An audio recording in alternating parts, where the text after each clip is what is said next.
Y cuando hablamos de granulocitopenias, estamos hablando justamente de una disminución en la cantidad de los granulocitos. Bien, justamente cuando hablábamos el día lunes de lo que viene a ser un leucograma, habíamos hablado que una de las primeras células del diferencial de Schilling o del diferencial de Arnett vienen a ser los granulocitos, o también llamados neutrófilos, o también llamados polimorfonucleares, ¿verdad? O también llamados segmentados, ¿verdad? Entonces, estas células lamentablemente se pueden llegar a presentar disminuidas, las cuales van a dar lugar justamente a patologías relacionadas a la inmunodepresión. A eso es a lo que nos vamos a referir el día de hoy.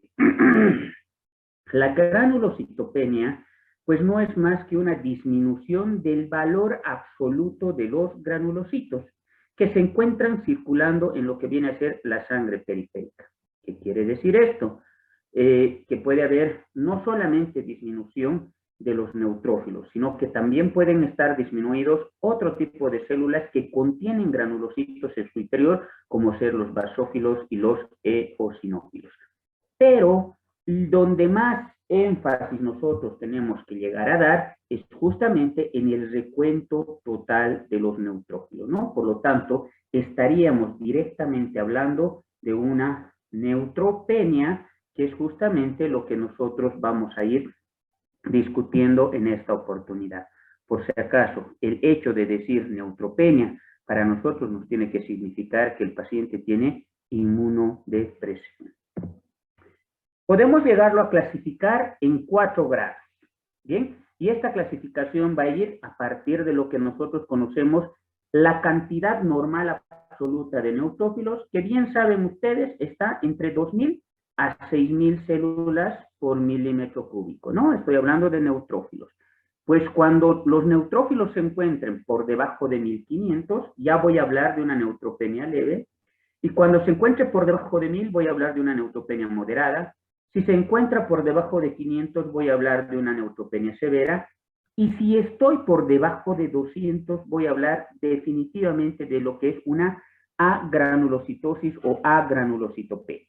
Bien, por si acaso, el hecho de decir agranulocitosis o agranulocitopenia para nosotros significa sin defensa. Este paciente definitivamente se puede llegar a complicar fácilmente con un problema infectológico, ¿no? Ahora, si ustedes me preguntan, ¿y para qué me sirve hacer la clasificación correspondiente de la neutropenia? Nos sirve para saber dónde vamos a ir atendiendo a estos pacientes, ¿no? Por ejemplo, si el paciente está con neutropenia leve, probablemente lo manejo domiciliariamente, donde le tengo que pedir a mi paciente que tenga los cuidados respectivos con relación a cualquier problema infeccioso. ¿Qué quiere decir? Dicho de otra forma, que tenga un ambiente que sea propio de la persona o que se aísle de su entorno. ¿Por qué? Porque esta persona es la que tiene baja de defensas y cualquier problema que nosotros podamos llevarlo le puede significar poner en riesgo hasta su vida. ¿Bien? Moderado. Cuando el paciente ya tiene una neutropenia moderada, lo tenemos que hospitalizar. Si es severa, va a estar con hospitalización más aislamiento, o sea, va a estar hospitalizado en una sala de aislamiento o una sala individual. Y si ya tiene agranulocitosis, pues por supuesto que sí, tiene que estar completamente aislado con medidas de bioseguridad para que nosotros podamos atender a este tipo de pacientes, porque lamentablemente el pequeño error que nosotros cometamos le va a significar a esta persona un problema infectológico que lamentablemente puede llevar a un desenlace fatal. Para eso es lo que me sirve hacer esta clasificación. Ahora, podemos encontrar como causas de neutropenia o como causas de granulocitopenia a causas adquiridas o a causas congénitas. ¿Dónde va a llegar a actuar el médico en esta oportunidad? En las causas adquiridas, ¿no? ¿Por qué? Porque si nosotros vamos cuidando justamente estas probables causas, pues definitivamente no vamos a llegar a este problema que resulta ser grave. Pero sin embargo, si son causas congénitas, como su nombre dice, lamentablemente esta persona va a nacer con esta deficiencia y por lo tanto mucho no vamos a poder hacer nosotros como personal de salud. ¿Cuáles son estas causas adquiridas? Tenemos como, por ejemplo, aplasia medular por alguna razón, por ejemplo, por el uso excesivo de inmunosupresores, por el uso excesivo de corticoides, por el uso excesivo de algunas drogas, como por ejemplo el cloranfenicol, etcétera, que pueden llegar a producir un freno a nivel entonces de la médula, va a ser una causa de esta naturaleza. La mieloptisis, otra de las posibilidades. Los agentes citotóxicos, cualquier droga que sea tóxica para la médula, pues lamentablemente me puede desencadenar con este tipo de cuadros, o que definitivamente se presente una granulopoiesis inefectiva por el defecto justamente de cualquier elemento que nos ayuda justamente en la maduración de las células. Puede ser la etapa inicial de un problema infectológico, por ejemplo. No tengo que esperar siempre que haya un aumento de la cantidad de glóbulos blancos con un aumento de los neutrófilos para pensar que mi paciente está infectado, porque también se puede estar presente con disminución de estos elementos, vale decir, disminución de glóbulos blancos, disminución de neutrófilos, como etapa inicial de un problema infectológico. Podemos llegar a encontrar las leucoaglutininas ocasionadas por drogas, por ejemplo, ahí está la cocaína, uno de los factores importantes para producir esta inmunodepresión, o definitivamente lo que de un tiempo a esta parte hemos ido encontrando en gran cantidad, el hiperesplenismo secundario, vale decir, un excesivo funcionamiento de lo que viene a ser el vaso como órgano hematopoyético, ¿no? Y como bien sabemos que el vaso es un cementerio de células, lamentablemente este vaso va a ir en contra de las células sanas y se las va a ir fagocitando. Entre las causas congénitas, para nombrarlas simplemente, tenemos, por ejemplo, desde lo que son el síndrome de Cotman, la disgenesia reticular, la A-gamma-globulinemia, la deficiencia de la transcobalamina 2, el síndrome de Schwann-Diamond, la mielocatexia, la neutropenia por disgranulopoiesis, el síndrome del leucocito perezoso y el síndrome de Chiari-Higashi. Nuevamente recalcando, estas causas son congénitas, lamentablemente son heredadas de nuestros antecesores y definitivamente pues el paciente lo va a llegar a adquirir ya desde el nacimiento. Vamos a ir mencionando algunos tipos de neutropenias que justamente son las que se van a llegar a presentar y es donde yo tengo que llegar a actuar. Uno, tenemos la neutropenia cíclica. Su nombre les está indicando. Al decir cíclica es que se va a ir repitiendo el cuadro cada 21 días. ¿De acuerdo? Pues entonces estos pacientes lamentablemente cada 21 días se van a inmunodeprimir. Bien, generalmente el día 21 se presenta una neutropenia intensa que les va a durar más o menos entre 3 a 6 días. Mejor dicho, una semana. Bien, entonces, cada 21 días, si yo lamentablemente tengo esta denominada neutropenia cíclica, cada 21 días me voy a inmunodeprimir y esta inmunodepresión me va a durar una semana. Al margen de estar inmunodeprimido, ¿qué va a referir el paciente? Malestar general, va a empezar con alza térmica no cuantificada, le va a empezar a presentar úlceras en la mucosa, especialmente oral, y muchas de las veces linfadenopatías. ¿Bien?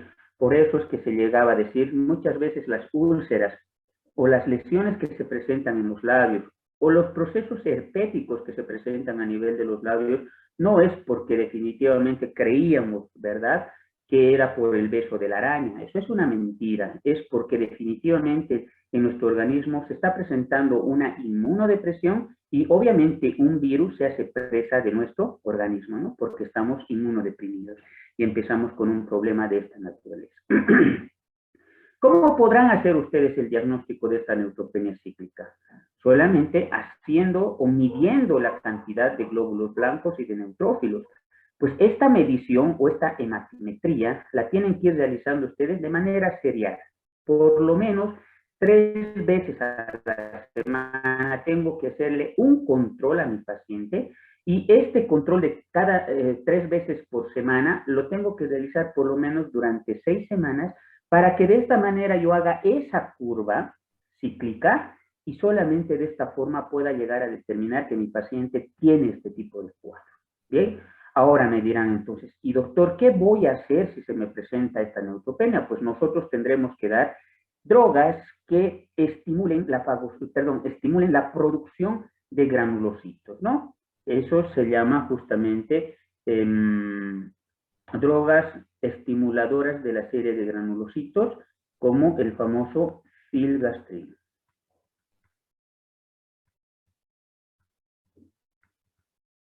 Bien, entonces el famoso filgastrin, que justamente es la droga que nosotros vamos a utilizar para ayudar en la maduración rápida de los glóbulos blancos, es lo que tengo que llegar a utilizar en este tipo de enfermedad. Tenemos otro tipo, que se llama neutropenia idiopática crónica. Su nombre les está diciendo idiopática crónica, o sea, es una neutropenia de evolución larga, crónica, y no sabemos la causa. Bien, a esto se lo puede ir clasificando como neutropenia familiar intensa, o también llamada benigna, y la forma crónica benigna en los niños y la crónica idiopática en el adulto. Entonces, dos formas de clasificarlas. Nuevamente, la familiar intensa o benigna y la crónica benigna que se va a presentar en los niños y la crónica idiopática que se va a presentar en los adultos. Ahora, ¿cuál es la característica de esta neutropenia idiopática, como dice su nombre? Esta neutropenia es selectiva. Bien, al decir selectiva, es que solamente va a haber disminución de los neutrófilos. No va a estar acompañado con ninguna alteración de glóbulos rojos, glóbulos blancos o plaquetas. O sea, ¿qué quiere decir? Que las células entendidas o las células madre, así los vamos a hablar, o las células que más se presentan en el torrente sanguíneo, como son los glóbulos rojos, blancos y plaquetas, están completamente normal. Y nosotros nos fijamos el leucograma y encontramos que los neutrófilos están bajos.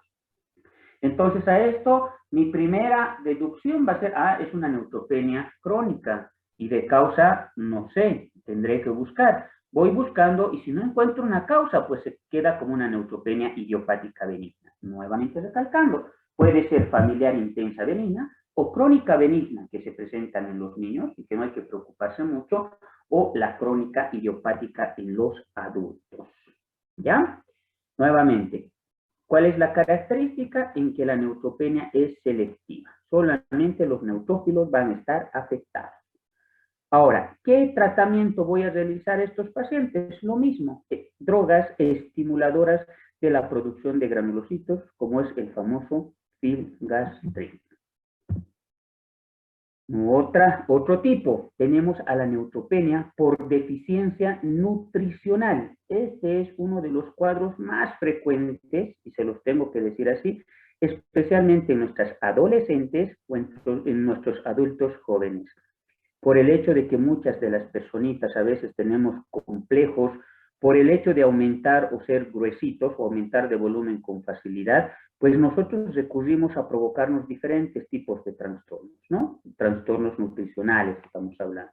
Y sin llegar a saber que las proteínas para nosotros juegan un papel importantísimo dentro de lo que viene a ser nuestro sistema inmunológico. El hecho de yo estar desnutrido en esta oportunidad significa lamentablemente tener una deficiencia a nivel del sistema inmunológico, ¿no? Y ahí tenemos, por ejemplo, la anemia megaloblástica, aquellas personas que son vegetarianas en extremo, y la deficiencia de vitamina B12 o de folatos, pues tranquilamente me va a conllevar también a lo que viene a ser una neutropenia, ¿ya? Por causa nutricional. Tenemos la deficiencia de cobre. Generalmente esta deficiencia de cobre se va a presentar en aquellas personas que están recibiendo nutrición parenteral total, bien, con poco aporte de oligoelementos. ¿Por qué? Porque nosotros cuando hacemos la nutrición por la avena, pues no cumplimos el requerimiento total con lo que nosotros podemos alimentarnos por la boca. Por eso siempre el mejor o la mejor vía para podernos alimentar siempre va a ser la vía oral, por si acaso. No crean que el hecho de que los alimentos vayan directamente a la avena es mejor que lo que se introduce por la boca. Eso es falso. ¿De acuerdo? Entonces, acá la deficiencia de cobre que se presenta en este tipo de pacientes, pues lamentablemente también van a ser de neutropenia. Y una de las terceras causas dentro de lo que es la neutropenia por deficiencia nutricional está la anorexia nerviosa. sabemos que justamente el hecho de que yo le llame, perdón la expresión, gordito o gordita a alguna persona y que está en esta etapa de madurez, lamentablemente le puede provocar un trastorno psicológico y el paciente lamentablemente empieza a devolver los alimentos, lo cual lo único que va a provocar es una deficiencia nutricional y por ende una inmunodepresión. Por si acaso, esta fue la causa del fallecimiento de una modelo reconocida en la ciudad, en Argentina, pues la que se dedicaba justamente a presentar este problema denominada anorexia nerviosa, la cual terminó ya posteriormente en no poderse ayudar a aumentar de peso de ninguna forma, ya sea con alimentos por vía oral, por vía parenteral, ya no, porque su organismo ya no quería reaccionar en este sentido, pues y fue presa de un problema de neumonía, la cual lamentablemente terminó con la vida del paciente. Ojo con esos datos. Bien, el tratamiento en general de estos pacientes con granulocitopenia, que estamos diciendo que es disminución del sistema inmunológico, va a depender mucho del grado en el cual se encuentra. Pero en la mayoría de los casos, o si ustedes quieren agárrelo como regla, lo pueden realizar de la siguiente forma. 1, pancultiven a su paciente. ¿Por qué? Porque es más fácil que estos tengan un problema infeccioso debido a que están inmunodeprimidos, ¿verdad? Y entonces acá la inmunodepresión no es la que le va a matar. Aquí lo que le va a matar es el problema infeccioso. Entonces hay que hacer un pancultivo. Segundo, si ya viene con fiebre, hay que iniciar tratamiento antibiótico de amplio espectro, ¿bien? Tratando de cubrir todo lo posible. Porque, como bien sabemos, es un paciente inmunodeprimido, pues este fácilmente se puede agarrar desde un resfrío común, el cual le va a poner en riesgo su vida. Tercero, puedo estimular la médula ósea haciendo pulsos de corticoides. Puedo utilizar tranquilamente la prednisona, puedo utilizar la dexametasona. Cuarto aspecto, puedo utilizar inmunoglobulinas, ¿bien? Como favorecedoras justamente del sistema inmunológico. Bien, y finalmente voy a utilizar los estimuladores de colonias de la serie de granulocitos, como es el llamado filgastrin. Como hemos ido determinando en las diferentes causas, generalmente el filgastrin es el que va a estar utilizado en todos estos elementos, y ahí puedo yo ir utilizando, por ejemplo, ya sea corticoides o ya sea inmunoglobulinas para mejorar el estado inmunológico de mi paciente. Obviamente que los otros dos puntos anteriores, el primero y el segundo, tengo que hacerlo de rutina en todos los tipos de granulocitopenia. Bien, no solamente tengo que hacer énfasis en lo que viene a ser la deficiencia de los neutrófilos, sino que también tenemos que el exceso en la producción de neutrófilos para nosotros se va a denominar neutrofilia. Bien, y esta neutrofilia, la causa, mejor dicho, la causa más importante de la neutrofilia aguda es un problema infeccioso. Por eso, cuando hablábamos del leucograma, les dije siempre que los neutrófilos generalmente reaccionan a las bacterias. Bien, por lo tanto, entonces yo tengo que estar alertas en ese dato, ¿no? Y es la primera célula que se va a alterar cuando exista una elevación de los glóbulos blancos. Vale decir, que leucocitosis más neutrofilia, problema infectológico, ¿no? Si además existe formas inmaduras de la serie granulocítica, más desviación a la izquierda. Entonces, ¿qué quiere decir esto? Que su paciente está completamente séptico.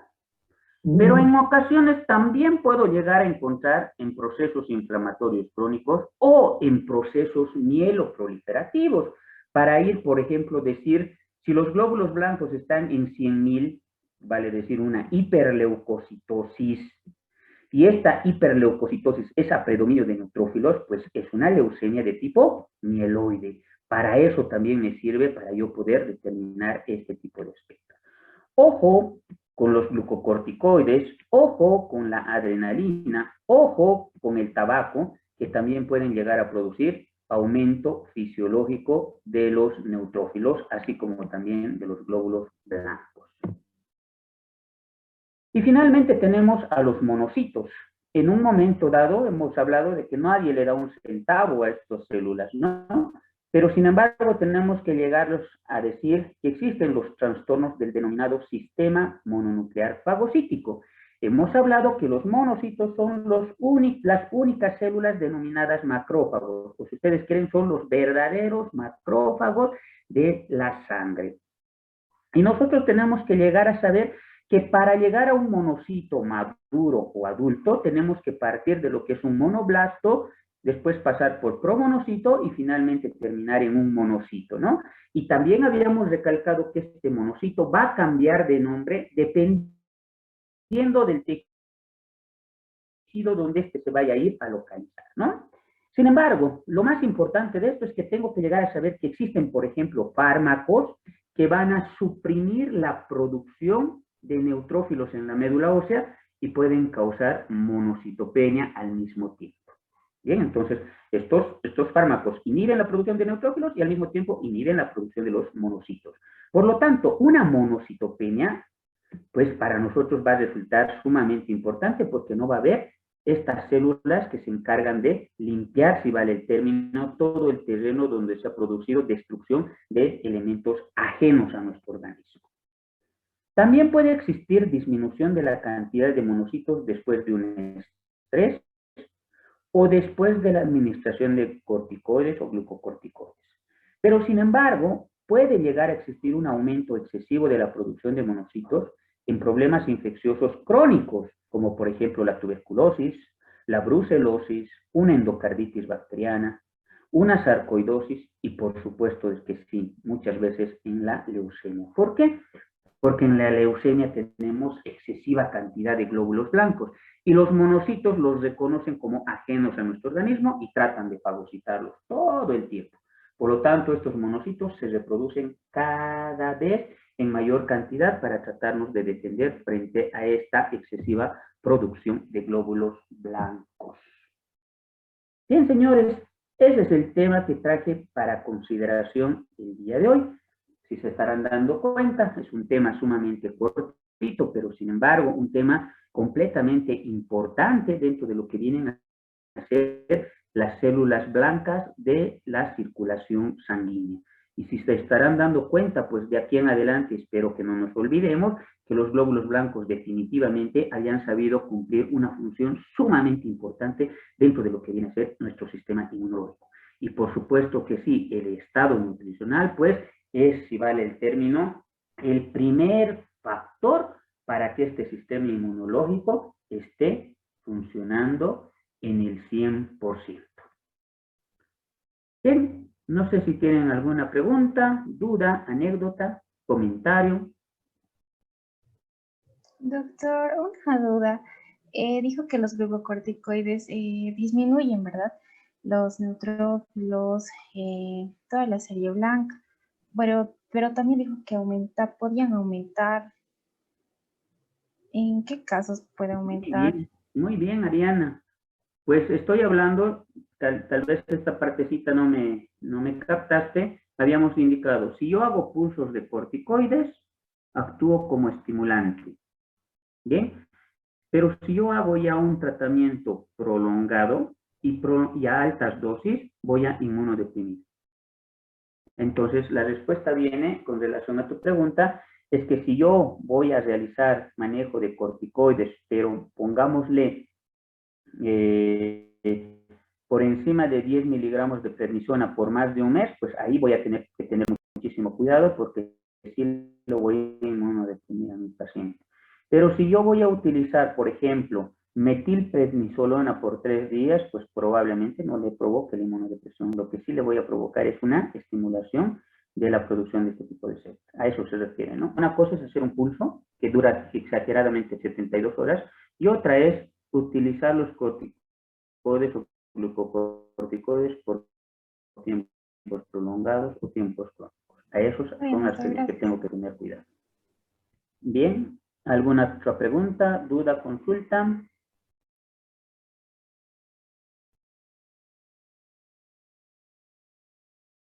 Ninguna, señores.